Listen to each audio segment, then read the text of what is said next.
দুর্গাপুজোর আগে মাটির দুর্গা প্রতিমা তৈরি করে তাক লাগিয়ে দিল পূর্ব বর্ধমানের এই পড়ুয়া।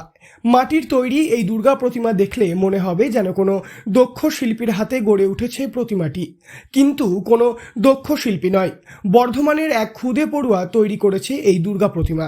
কাটোয়া শহরের বাসিন্দা অনিমেষ কর্মকার। বর্তমানে অনিমেষ সপ্তম শ্রেণীর ছাত্র। মাত্র 5 বছর বয়স থেকেই কাদামাটি দিয়ে মূর্তি তৈরি তার নেশা। বিভিন্ন সময় সে তৈরি করত নানান ধরনের মূর্তি। আর ঠিক একই রকমভাবে এবছর দুর্গাপুজোর আগে অনিমেষ তৈরি করেছে মাটির ছোট্ট দুর্গা প্রতিমা। ছোট্ট অনিমেষ এই বিষয়ে জানিয়েছে, আমি এই কাজ সেই ছোটবেলা 5 বছর বয়স থেকে করি। যখন আমার এক গ্রামের বাড়ি ঠাকুমা মাটি এনে দিতে, আমি বসে বসে এই কাজ করতাম। আমাদের ওখানে যে কালীর মন্দির আছে, সেখানে অনেকজন কুমোরের ঠাকুর বানাতো। তা দেখে আমারও মনে হলো যে আমিও মাটি দিয়ে কিছু বানাই। তবে ধীরে ধীরে এরকম এই ঠাকুরটা তৈরি হলো। কোথাও কি এই ঠাকুর তৈরি করা তুমি শিখেছো, না সম্পূর্ণ নিজের চেষ্টাতেই তৈরি করছো? কোনো জায়গায় শিখেও নি, শুধু নিজে দেখে দেখে। তবে শুধু দুর্গা প্রতিমা নয়, দেবী দুর্গাকে যে সাজ দিয়ে সাজানো হয়েছে সেই সাজও অনিমেষ নিজের হাতেই তৈরি করেছে। পড়াশোনার পাশাপাশি নিজের দক্ষতাকে কাজে লাগিয়ে অনিমেষ এই প্রতিমা প্রস্তুত করেছে।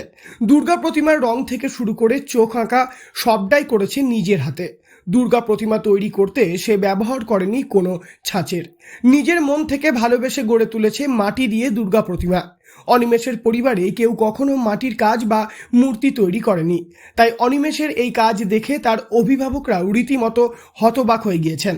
অনিমেষের মা অনিতা দেবী এই বিষয়ে জানিয়েছেন, আমরা প্রথমে যখন করতো যখন ছোট ছিল তখন বিষয়টা সেভাবে গুরুত্ব দিইনি, কিন্তু আস্তে আস্তে দেখছি যেন ওর নেশাটা আরও বেড়ে যাচ্ছে।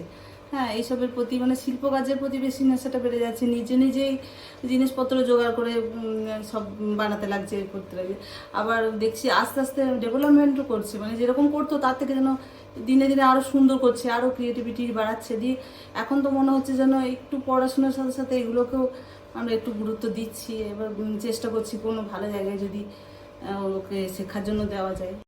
আগামী দিনেও ছোট্ট অনিমেষ এই শিল্প নিয়েই এগিয়ে যেতে চাই। দুর্গা পুজোর মরশুমে ছোট্ট অনিমেষের এহেন প্রতিমা তৈরির ছবি সত্যিই প্রশংসনীয়। পূর্ব বর্ধমান থেকে বনোয়ারিলাল চৌধুরী, লোকাল 18 বাংলা।